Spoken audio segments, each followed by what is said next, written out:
जय हिंद दोस्त। बता दूं कि ग्रामीण डाक सेवा जिसको बोलते हैं जीडीएस, इसके अंदर बहुत ही बम्पर भर्ती निकली है। ये भर्ती पूरे ऑल ओवर इंडिया में मतलब पूरे भारत के ग्रामीण डाक सेवा के लिए ये निकाली गई। फॉर्म के लिए कब से कब तक आवेदन होगा, इसके लिए जो क्वालिफिकेशन मांगा जा रहा है केवल 10वीं पास चाहिए, उसके अलावा कोई नहीं चाहिए। एज भी बहुत अच्छा खासा दिया गया है, 40 साल वाले भी इस फॉर्म को भर सकते हैं। इसके साथ साथ बिना किसी एग्जाम के आपका इसमें सिलेक्शन होगा। इसके जो सिलेक्शन होता है वो एकदम मेरिट के आधार पे होगा। आपके 10वीं के आधार जितना भी परसेंटेज है उसी के बेस पे मेरिट बनेगा। अब बात आती है, बहुत सारे लोगों के मन में ये क्वेश्चन है कि सर मेरा 60% है, मेरा 70% है, मेरा 80% है, जो भी है, कि हम फॉर्म भरे या नहीं भरे। ये चीजें लगातार आप देखेंगे कि सारे बच्चे के मन में यही डाउट होता है, चाहे वो नए बच्चे हो या पुराने बच्चे हो। और एक सबसे बड़ा चीज मैं बताऊंगा कि हर एक साल जीडीएस में इतने वैकेंसियां क्यों खाली होती है। आप देखेंगे साल में जीडीएस का 2 बार भर्तियां निकलती हैं, तो आखिर इसका रीजंस क्या है और अब ऐसा क्या हो रहा है कि आपके लिए ये जीडीएस की भर्ती अच्छी होने वाली है। ठीक है, वीडियो पूरा लास्ट तक देखिए, सारे चीजों को हम इस पूरे वीडियो में पूरा अच्छे से बताने वाले हैं। जो भी लोग हमारे चैनल पे पहली बार आए हैं, हमारे चैनल को जरूर सब्सक्राइब कर लीजिए। हम आपके लिए इसी तरह का बहुत ही इंपॉर्टेंट वीडियोस लाते रहते हैं। सबसे पहला बात कर लेते हैं ग्रामीण डाक सेवा। जैसे किसे गांव में पोस्टमैन के बागर, हर एक गांव में ना गांव के बीच में को डाक खाना बा, वही डाक खाना के अंदर ही भर्ती निकल रहा। देखिए टोटल जो भर्ती है 28,740 पदों पे ये भर्ती है। इसमें अगर कह सकते हैं कि सभी राज्यों में, जैसे बिहार हो, यूपी हो, बंगाल हो, दिल्ली हो, गुजरात हो, सबके लिए। लेकिन इस भर्ती का से एक सबसे बड़ा ये चीज होता है कि आप जिस भी स्टेट में भरेंगे उस स्टेट का लोकल लैंग्वेज आपको आना चाहिए। मतलब कि अगर आप देख रहे हैं गुजरात भरते हैं तो आपको गुजराती आनी चाहिए। अगर मान लीजिए इसी तरह अगर आप आसाम में भरते हैं तो आपको आसामी आनी चाहिए। तो आप वहां का लोकल आदमी होना चाहिए। तो मेन इसीलिए क्या होता है कि लोग दूसरे राज्यों में नहीं भर पाते। जैसे मान लीजिए हम लोग बिहार, तो बिहार वाले बच्चे के पास बिहार, इधर बगल में चल जाइए तो यूपी और झारखंड, मतलब जहां पे हिंदी भाषी है आप वहां के लिए तो आवेदन कर सकते हैं, लेकिन इसके अलावा आप आवेदन नहीं कर सकते।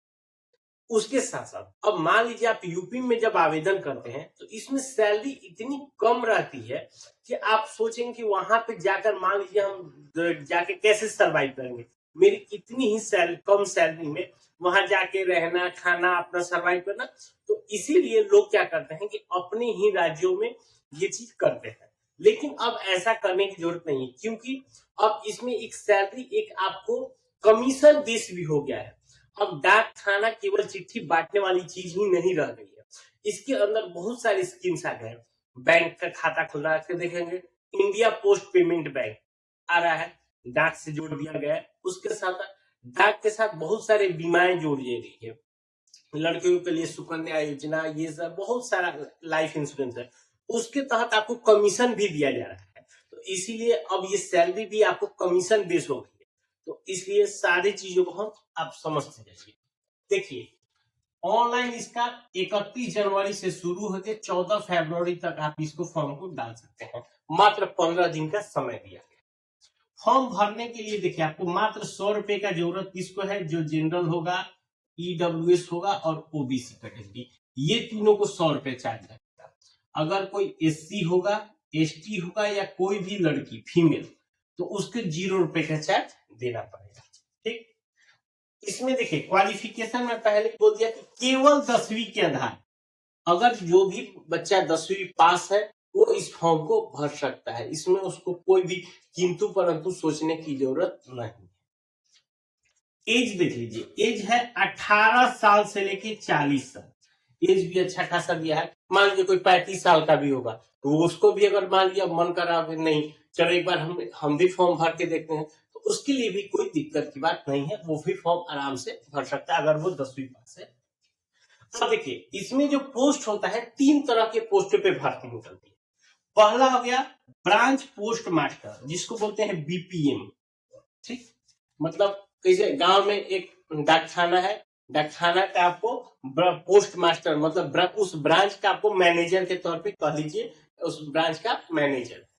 दूसरा आता है असिस्टेंट ब्रांच पोस्ट मास्टर, मतलब ब्रांच पोस्ट मास्टर से एक नीचे का पद, अगर यदि वो नहीं रहते तो असिस्ट करने के लिए, मतलब उनका जो काम होगा उनसे एक नीचे औधा वो ये संभालेगा, असिस्टेंट ब्रांच पोस्ट मास्टर। और तीसरा जो होता है डाक सेवक। डाक सेवक कौन होता है? जो घर घर जाके चिट्ठी बांटता है। अब इसमें इनका क्या चीज है, इसको साइकिल चलाने आना चाहिए। क्या ऐसा कोई बात एक साइकिल ना चला रहे तो भैया कुछ ना, तो डाक सेवक तो हुई जीवो। चलो अब बात करते हैं सिलेक्शन। देखिए इसमें सिलेक्शन में किसी भी तरह का कोई भी एग्जाम नहीं लिया जाता है। आप फॉर्म भरेंगे, फॉर्म के बाद इसका मेरिट बनता है। अब पिछला रिकॉर्ड्स आप देखेंगे तो मेरिट एक नहीं, first merit, second merit, third merit list, fourth merit list, fifth merit list, six merit list, मतलब 6-7 मेरिट लिस्ट आपका आता है। तो ये जो भी होगा सिलेक्शन, मान लीजिए पहला मेरिट लिस्ट में नाम आया, जो लड़का अब नहीं चाह रहा है कि हम नहीं ज्वाइनिंग करते, आखिर वो सीट तो खाली है, फिर क्या करें, दूसरा लिस्ट निकाला जाएगा। अगर दूसरा लिस्ट में भी कोई लड़का ऐसा नहीं ज्वाइन कर पाया तो फिर तीसरा, चौथा, इसी तरह के 5-6 लिस्ट इसमें निकलते हैं। मेरिट लिस्ट निकलने के बाद आपका डॉक्यूमेंट वेरिफिकेशन करा लीजिएगा, बात खत्म। अब सैलरी देख लीजिए, मेन समस्या देखिए, पहले के सैलरी और अब के सैलरी में क्या अंतर है ये समझिए। पहले था ब्रांच पोस्ट मास्टर हो, असिस्टेंट ब्रांच पोस्ट मास्टर हो या डाक से हो, सभी के लिए आपको अप्रोक्स ये कह सकते हैं कि 10,000 रुपया आपका फिक्स था, मतलब ये एकदम फिक्स सैलरी था कि ना इससे बढ़ेगा ना घटेगा। लेकिन अब क्या किया गया है, अब बात ये देखिए, जो बच्चा का 80% 90% रहता था वो उसमें उसके मेरिट के बेस पर सिलेक्शन हो जाता था। लेकिन अब बच्चा मान लीजिए सोच रहा है कि साला हम 10,000 रुपए में आज के डेट में हम क्या खाएंगे, क्या पिएंगे, क्या रहेंगे, कैसे अपना सरवाइव करें, उससे अच्छा लोग क्या करता था कि इसको फॉर्म तो भरता था लेकिन मेरिट में सिलेक्शन होने के बाद भी वो लोग ज्वाइन नहीं करता था। यही सब मेन रीजन है। मेन रीजन यहाँ पे पैसे का खेल है। ठीक, कि जब पैसे ना बराबर मिली तो कोनो फायदा नहीं है। आदमी नौकरी काहे खातिर करता, भैया पैसे खातिर। कुछ भी पढ़ाई काहे खातिर करता है, भैया हमारा जॉब लगी तो हमारा अच्छा खासा सैलरी। तो मेन यही बात था कि 10,000 रुपए चूंकि उसमें सैलरी था तो उसमें उनका सर्वाइव होना पॉसिबल नहीं था, इसीलिए अच्छे बच्चे वहां पे मेरिट होने के बाद नहीं जाते थे। लेकिन अब समझिए, अब जो बीपीएम है, बीपीएम का एक तो 12,000 तो सैलरी रहेगी, इसके साथ साथ आपको बहुत सारा, मैं कैसे बोला कि अभी जैसे ब्रांच में आपको खाता खोलने से लेके बीमा करने से लेके ये सारी चीज कमीशन बेस हो, यानी कि आपकी सैलरी 12,000 से लेके 29,380 रुपए तक आपको पर मंथ मिल सकता है। तो भैया अगर 29-25 मिला तो कम नहीं थे, 29,000 तक भी ठीक ठाक, मतलब अप्रॉक्स 30,000 कह सकता रहा, तो 30,000 रुपया भी अगर तू कमाता रहा तो कोनो बात नहीं है, कोनो इजी नहीं है। यही चलते अब एक धीरे धीरे पर बढ़े लगी। दूसरा जो पोस्ट है असिस्टेंट ब्रांच पोस्ट मास्टर, इसका भी है 10,000 से लेके 24,400, मतलब अप्रॉक्स 25,000 कह सकते हैं। तो ये यही बात थी जो बच्चे नहीं जाने का मेन कारण था। अब जो बच्चे हैं जिसका मेरिट में सिलेक्शन होगा तो भैया छोड़िए जमा, अब तारा खातिर बहुत ही बढ़िया अपॉर्चुनिटी बात कि सैलरी भी अब कमीशन बेस होगी। जितना तू काम करबो, जितना लाइफ इंश्योरेंस करेबो, जितना खाता खोलबो, सब पे तारा कमीशन मिलत जाए। मतलब जितना एक तो तार फिक्स सैलरी होगी, मान लो suppose assistant branch postmaster तो 10,000 तो फिक्स हो गई। अब एक बाद ऊपर जितना काम भैया करबो उतना तारा कमीशन मिलत जाए। ठीक, ये चीज हो गया। अब तीसरा आता है डाक सेवक। डाक सेवक में आपका 10,000 सैलरी, मतलब अप्रोक्स यही रहेगा, इनको ज्यादा बढ़ने का संभावना नहीं है। तो डाक सेवक में के भैया अब बुझाता है कि अब दूसरा कोनो काम नहीं करे, चलो गांव के नजदीक में हमारा मिल गई 10,000 रुपया मिला था तो चलो हमारे घर के खर्चा चला था। ठीक, तो वैसा आदमी भी डाक सेवक में जा सकता। अब देखिए डॉक्यूमेंट आपको फॉर्म भरने के लिए क्या क्या चाहिए, यही चाहिए। देखिए 10वीं का marksheet, Aadhaar card, photo, signature, mobile, email ID. देखिए SC ST को कास्ट चाहिए, OBC को OBC चाहिए, EWS को EWS, और जो भी जिस भी स्टेट से है उस स्टेट का आपका निवास प्रमाण पत्र, यही आपको फॉर्म भरते समय लगेगा। ध्यान रखिएगा मोबाइल और ईमेल पर आपका OTP आएगा, जो भी मोबाइल और ईमेल चालू है वही के माध्यम से आप इसको फॉर्म को भर सकते हैं। ये चीज तो हो गया। अब मेन बात करते हैं। अब बहुत सारे जो बच्चे जो मेन कमेंट करते हैं कि सर मेरा 50% है, 60% है, मैंने पिछली बार भरा था, मेरा आया ही नहीं, इस बार क्या भरे या नहीं भरे।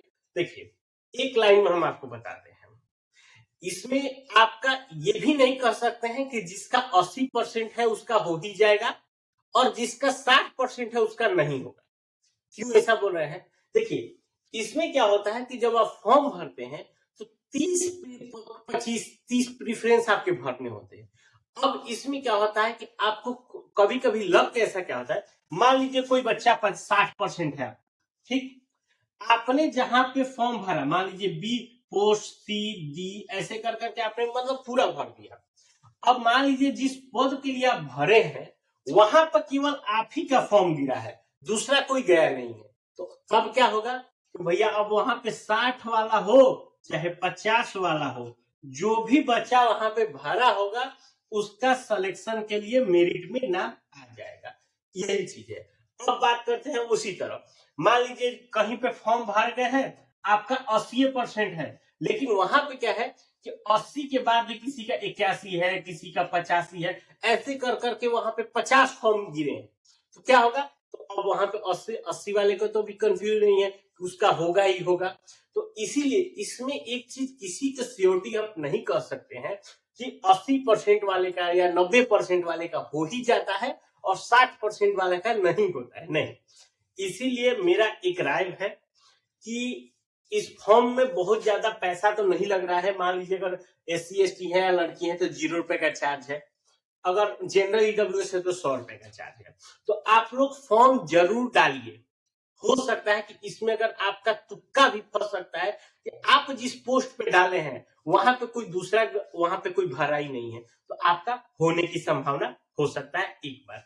दूसरा, अगर आप ये सोच के नहीं डालते हैं कि भैया हम भरेंगे, मेरा तो 60% है, 70% है, चलिए 85% मान लेते हैं कि मेरा तो 85% है, हम अगर भरेंगे तो मेरा होगा ही नहीं, तो अगर आप ये सोच के अगर आप फॉर्म नहीं भरते हैं तो आप सोच लीजिए कि एक तरह से आपका मतलब आप अपने किस्मत को, मेरा हिसाब से ये एक है किस्मत को आप आजमाने से चूक रहे हैं। क्योंकि यहाँ पे एक ही चीज है कि अगर आपका 50% भी है, अगर आपका भाई लकली कह सकते हैं, कहीं ऐसे आपने फॉर्म भर दिया और उस जिस पोस्ट को आपने चुना है अगर वहां पे दूसरे का फॉर्म नहीं गिरा है तो 50% वाला जो भी बचा होगा अगर उसी का फॉर्म होगा तो उसी का मेरिट में सिलेक्शन होता है।